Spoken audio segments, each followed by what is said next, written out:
to it. It's honestly an honor to be able to speak to you, Brandi. You've been on some of my favorite films of all time. And as an aspiring horror director, I know the importance of a really skilled makeup, department head, someone who knows prosthetics, special effects.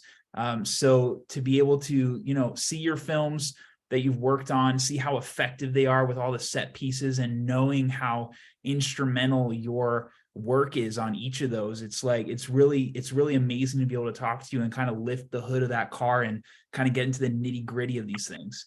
So thanks Yeah, so much that's for cool. talking to us. Yeah, I'm happy to be here. Thanks for having me. Yeah, I mean, where do I even start? I like The Revenant, Jigsaw, The Grudge. To be honest, I really would love to key in this conversation on focusing like mostly on The Grudge, just because the set pieces in that particular film really, I mean, they've stuck with me. Like as a horror director, I think the effectiveness of a horror film are certain visuals that really stick with you long after the film. And obviously, like, you have a huge part to play in those. So I'd love to, really dive deep into those. But also the whole point of this podcast is really to be able to talk to people who are at, the top of their game in the industry, and kind of also hearing from them, like how they got started, their Hollywood beginnings, any advice that they might have for people who are listening who are also interested in makeup and special effects. So we'll get into all of that stuff and kind of your early years. But I mean, if we can, kick things off with The Grudge, there are some amazing moments in that film. One that, I mean, even to this day, I'll still think of on a regular basis are those fingers that were, cut off in real time. Just how grisly that was, how impactful that was. And just that it's something that, you can't really shake off. So I'd love to hear from you kind of how you approached that set piece, and kind of what your methodology was behind that. Sure. So I was a makeup department head on The Grudge. And there was a prosthetics designer. It was Toby Lindela. He works out of Vancouver for Lindela Schmink and Effects. He's done tons of stuff, so you can look him up as well. Really talented. Like, he's been around for years. He did X-Files way back when, and so he's got a lot under his belt. And that was my first time working with him. So he came in at the beginning of the movie. We kind of talked about what was going to happen, what they had planned, what I was going to do. And then he's a super busy guy. He had a crew come in, so there was a couple of people working, and he left, and they sort of took over. And then I did a couple of the ghosts with another really great makeup artist, Matt Abig. So him and I did the main ghost, which was Amazing. Tara. Yeah. She played the mother, and we did little Melinda. So for that hand, they had a fake hand made of Lynn Shea's hand, and we had to secure it to the cutting board. And I remember when we were shooting it, they were cutting the fingers off, and we had to kind of keep resetting them because they were moving around and it didn't really look real. So we were like using wires to get them to stay on the board properly. And it was a kind of funny thing when we were doing it, but in the cut, when you actually see the movie, it's disgusting. Yeah. I love how not elegant the process actually is, and it ends up just being these fake fingers. You're like, how can we actually just tie this thing down? Yeah. Because, like sometimes when you're just looking at it, they can be like so realistic and look amazing. Then you start cutting into them and you're like, oh, it looks like rubber. Shit. So you just kind of have to like maneuver it in a way. And there's always stuff like, as a makeup artist, as anyone in any department, you're like hyper focused on your job, and you notice stuff that nobody else would ever notice. Definitely. Were you intimidated coming onto that project? Because obviously it has this huge legacy, this gigantic audience. They've made a few films before that have done really well. When you were coming on to something like this, was it a lot? And how did you think about, as far as like, staying true to kind of the original ideas and kind of what made it scary in the first place, but also bringing your own perspective and vision to it? Honestly, I was not intimidated at all. I was just really excited about it. Yeah. Because I mean, the original is pretty cool, and obviously there's other remakes after that, and it was really exciting to be a part of another kick at the can for that one. And Nick was a really great director, and the movie that we originally made is not the movie that was put on screen. It was way scarier. We did a lot of stuff that never made it on screen, and we ended up going to do reshoots to sort of like, I would say, tame it down a bit and make it more studio friendly. So there was a lot of other stuff that was like really quite frightening and like shocking that never made it into the movie. Yeah. But as far as like going back to the original, I know that they gave Toby some instructions when we went and did the reshoots. They wanted the Kayako ghost to look basically like the original. So we did it, Matt and I did a couple makeup tests with her and camera tests, and it was kind of fun doing that makeup of like, you know, just like the black eyes and white face, like For sure. And then we redid Tara's makeup when we did the reshoots. It was really similar to what we had originally done. We just made it a bit more, how we called it, black metal looking. And what was really cool about coming back and doing the reshoots was that Sam Raimi was there. Wow. And that was like really exciting. For sure. And he really, really liked how everything looked. So that felt pretty nice. Oh man, you can imagine. Yeah. I mean, it's really shocking to me to hear that for a studio film, for a horror movie, you'd have to do reshoots to just tame down the scares, I guess, for like to appeal to a wider audience. I've never heard that before. I thought always like, I think so, yeah, the better. Yeah. Yeah, like the final movie ended up, for us, like there was a lot more jump scares and a lot less of like the build up of tension and seeing like stuff out of the corner of your eye. Like there was this whole scene where John Cho went up into the attic and he was looking around, and there was like dead bodies piled there and like a dead kid, and it was pretty gross and scary looking, but that never made it in. I love hearing this like behind the scenes stuff though. What could have been. Oh my God, there was this whole storyline there where the mom was pregnant and Toby had made this like little baby fetus, and every time you would see her in the background, she had this like disgusting fetus that she was holding in her hands and crying, and you were like, what is going on here? But that didn't make it into the movie. Are you it's too dark, I think. May I ask you, as that's going on, are you watching on the monitors from TV Village and stuff, and you're just like, this is better than I thought, or sometimes it doesn't work and stuff? Yeah, I mean, we're always watching on the monitors, and I know like in particular that attic scene when we were shooting it, I was like, this is actually pretty scary. Most of the time I don't care. I'm like standing there holding like a fake arm with a bone sticking out, being like, okay, when are we using this? And like it does not faze me at all. But your job. But when you're watching it on screen, like that's why I was so surprised that we went back and, you know, like changed the movie a bit, because we all were like, this is so good. Not that it wasn't good in the end, it's just a different movie. No, you felt it right then and there. That's a treat. Yeah. Have you always been a horror fan, and do you always want to work in that genre specifically? I mean, I know you've done so much that's not that, but I want to ask about The Revenant too. So yeah. Like I loved watching horror movies when I was a teenager. We'd always go and rent like Evil Deads and, you know, like zombie movies and anything we could get our hands on. I never thought when I was younger that I would be doing this for a living. It just kind of happened in a natural and organic way, but it wasn't something I thought about when I was younger. However, I will say that like I get very scared of horror movies, and it makes no sense because I do what I do. And I'm like, you know, like I have, before we had our shop space, I had like a bunch of fake heads in my office and stuff. And I'll still watch a horror movie and be like, I can't touch my feet on the ground. They have to be on the couch. Somebody's going to grab my ankles.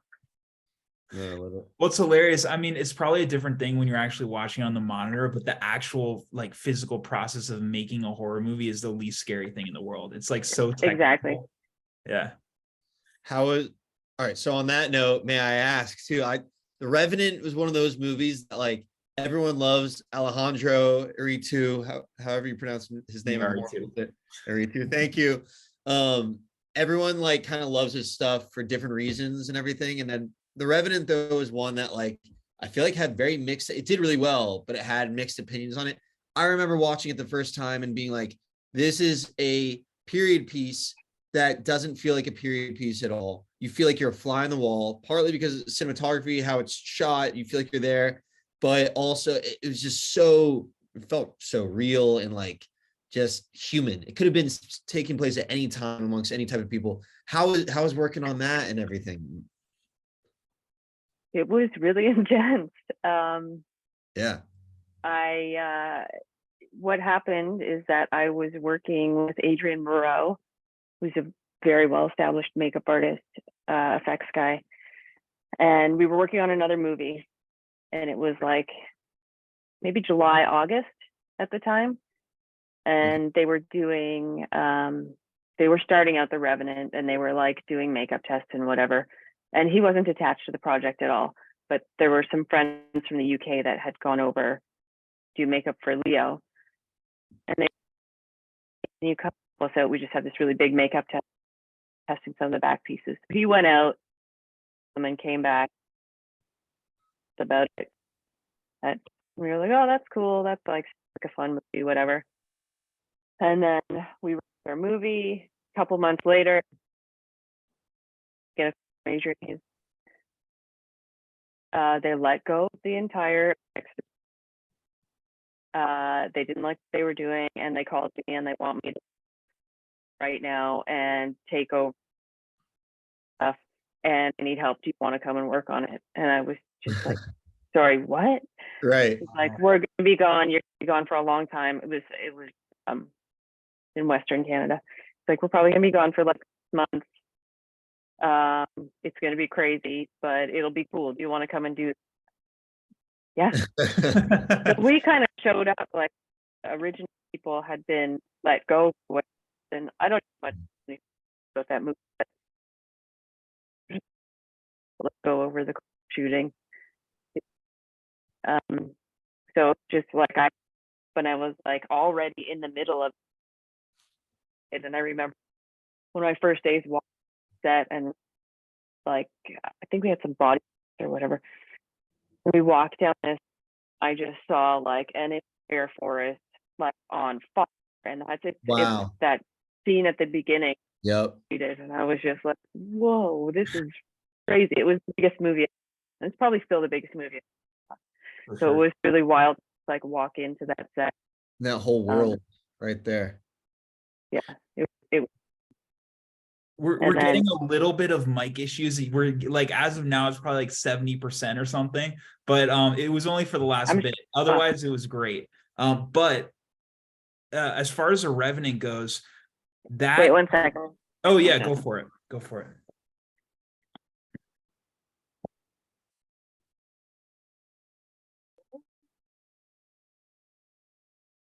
Try again. That's good. Yeah. Testing. It's all worth it for our listeners at home. I don't think we can hear you at all. The others is better. Back to square one. Yeah. What do we got?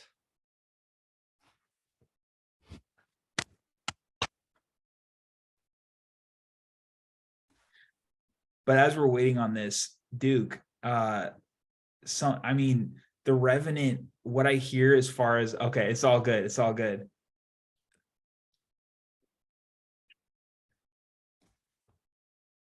Brandi, you there? In voice? But that is one of those films. I heard that there were like sub-zero temperatures. Like it was for the whole crew involved. It was just kind of like a brutal experience. Right. It's interesting to hear from her that it was like this intense environmental guerrilla filming, like down in South America and Canada is just amongst that world. Brandi, I can hear you now. We got you. There we go. She's back, baby. I'm back. Beautiful. Can't be stopped. But yeah, I mean, what I heard is like the environmental conditions were just unreal. Was that your experience? It was cold. Did It you was create the cold. bear? Did you create that dang bear? No, that bear was made by Legacy Effects in LA. Mm, That's less glamorous. Okay. That's sexy. Okay. Yeah, it was really cold. When I got there in October, we shot from October to probably the end of November, and it got so cold that they just like pulled the plug and we're like, everybody just go home. Just go home for the holidays. We'll tell you when you're coming back. So like after 1 week, we were just like, okay, I guess we're going home. Yeah. And when we had crazy weather conditions. We shot outside of Vancouver for a while. We were in a remote sort of like logging area. We had a crazy rainstorm where we had to drop everything and like leave, because if we didn't leave immediately, we were going to be washed out and they would have to get us by helicopter. So we were like in the middle of doing makeup on forest, and we had to leave and grab all this stuff and go to a hotel and take the makeup off there. And Leo's trailer, we showed up to work and his trailer was like No way. mud, and yeah, there was just like water pouring down from set. So there was a bunch of times we just got weather canceled. yeah. Yeah. I wonder what the like insurance situation is or something like that, because they know they'll do anything for this director. Probably this cast is big as it gets. Everything's as big as it gets. So the budget's got to be out of control. And it's like we're gonna go through the risks, basically, probably, right? Yeah. They just keep spending money. They know they're gonna make money. So Yeah. they did call insurance days. I think there's like some of those weather days might have been insurance days. And then when we went back after the holiday in December, we went back in January and all the snow started to melt. So we went from freezing to sort of like too warm, and they had to bring in snow from the mountains and set these big trucks full of snow that they would dump onto set. Yeah. It's always something. Pretty big budget, bit sizable. Yeah. Massive. If we can shift gears a bit, as incredible as this is to hear about these more like current experiences, I would love to hear about some of those earlier moments, because I've been able to work with a lot of really talented makeup artists on a bunch of shorts and things. And, ultimately we're all going to rise together and we're all going to level up together. That's the plan. But I see so many examples of makeup artists too. I mean, this is every facet of the industry, right? Everything is so competitive, but I would love to hear some advice from you, or how you even were able to get to that next level to actually making this like a sustainable career, because there are lots of super ultra talented makeup artists that I've been able to work with, but for some reason or another, they just end up kind of phasing out. So is there any kind of advice you could give, or any kind of insight? Yeah, I mean, it's difficult at first, because you're not really going to work on big projects until you get into the unions. But I started out, like many people do.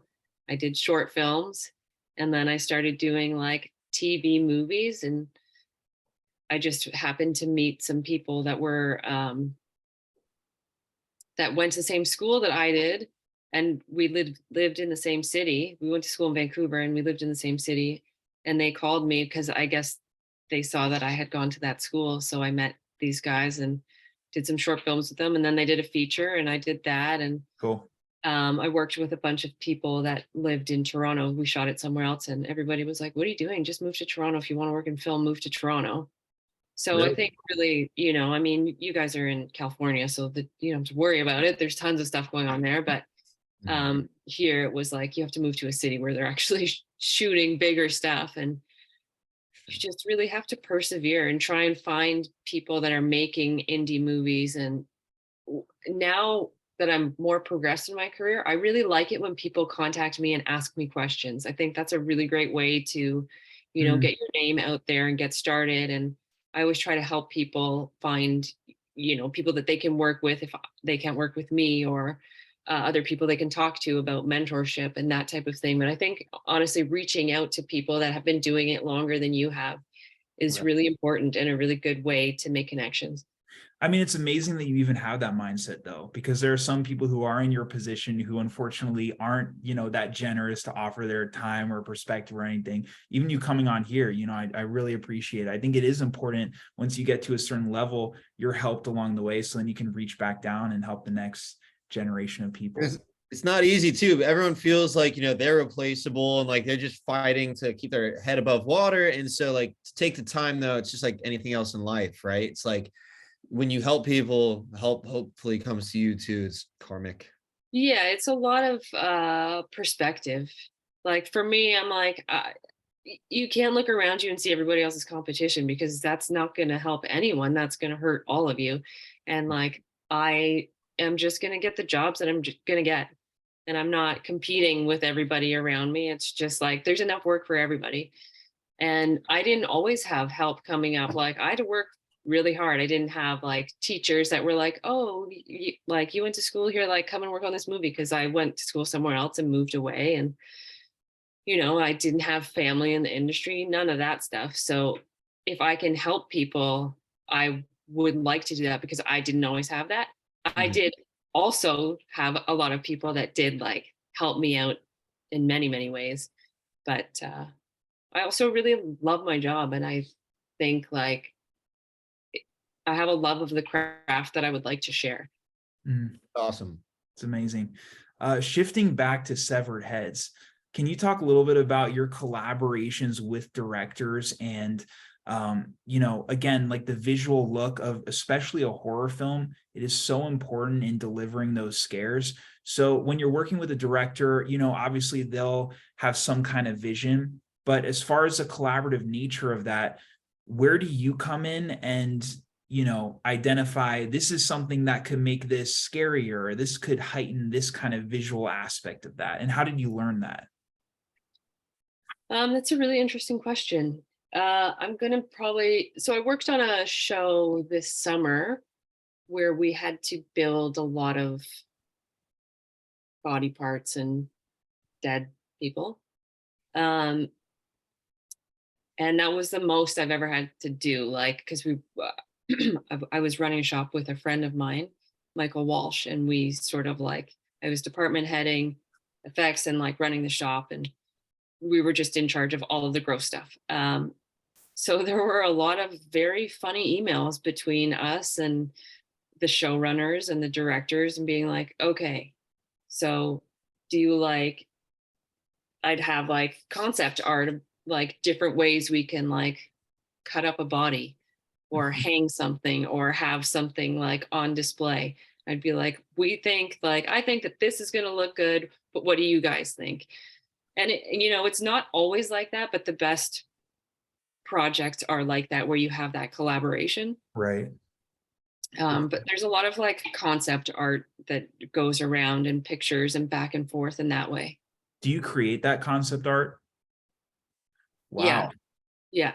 I mean, it's not always the best. Sometimes I'll write on it and be like, please ignore this stick man in the corner.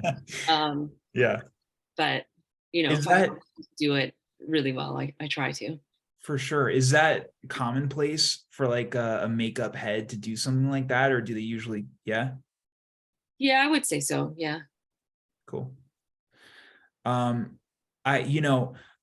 As far as those like really gross, like I know you mostly just worked on For the Grudge, those two ghosts, but I'm curious as far as like your role, like as a department head, you have all these people that are working underneath you.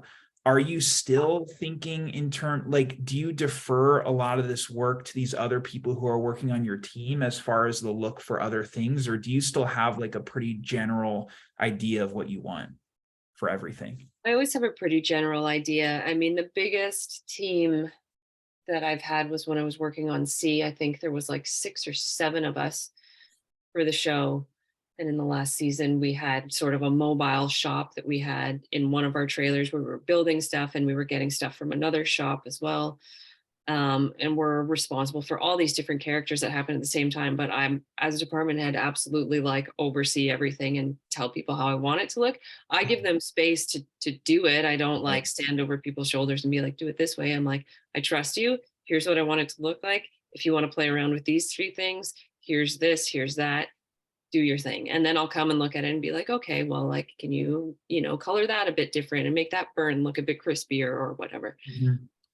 Do you like that role more, like overseeing kind of everything as opposed to coming up? Yeah. 100%. I like working under people where I get to learn a lot, but I really feel like I excel as a department head. I really like doing it. There's like, the creative part, and then there's a whole organizational part, and For like sure. speaking with production and that type of thing that I actually quite enjoy.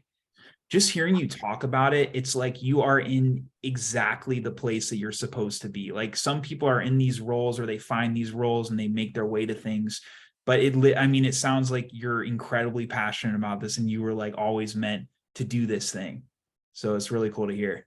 That's really nice to hear. Thanks. Yeah. As far as like the collaborative nature of things, you mentioned like going back and forth, and what do you guys think? This is what I think. Coming from a director's perspective, I always want to hear, what I could do better in my role as far as like creating a better collaborative environment. So what are some of the sets that you've been on that you really enjoyed and you felt like you really have the space to be creative while also, having some kind of visual direction from a director? C was pretty interesting. It was a really intense shooting schedule, so we didn't always have time to like do too much. There was a lot of like last minute, okay, we're going to do this in like 2 days. Like there was one day we found out the night before, that the next day we were blowing somebody up in the stomach, and it wasn't scripted or anything. And I was like, okay, what are we going to do here? Game time. Yeah. Like we ended up finding some other stuff and repurposing it and like resculpt. It was crazy, but that was sort of like interesting because I had a lot of interaction with the showrunner on that show about what he wanted and what he wanted to see. And I got along with him really well, which was nice. Mhm. And then this summer we worked on an Amazon show called The Horror of Dolores Roach. And that was probably the most collaborative thing I've ever done. Like we would have so many meetings about like what people wanted to see on camera and what we were going to make it look like, and so much back and forth with concept art and like updating production with what we were doing next and what's coming up, and do they want like, it's hard for me, I shouldn't really be talking about it. No, I shouldn't be talking about it, I just don't want to give anything away. Yeah. But it's based on a podcast which has been out forever, so people will know already the story. There's some cannibalism that happens anyway. So we also had like a cannibalism expert that we were talking to in meetings and being like, okay, so how much meat is in like a human leg, and what does that equal, and how much meat has been taken off, and stuff like that. Like just ridiculous things that you're like, if anyone tapped into this conversation, we would be arrested. Sure. Yeah. For sure. As a director, I'm looking at films and seeing shots that I really love, and a lot of them stick with me that I can then incorporate into my own work. Are you doing the same thing with, certain visual looks and makeup design? 100%. Like I'm on Instagram mainly for work stuff like that. There's so many amazing effects artists on Instagram, and there's a lot of stuff that can be learned. So I really take in a lot of information that way. And I try to always like kind of be on top of what's new and what people are doing and try stuff out. Like I'll have like little practice days with my friends just to be like, hey, do you want to try out? Like I saw this guy put on this bald cap this way. Do you want to try it out? Let's check it out. Yeah. Like I'm a real nerd about it. But it's fun. For sure.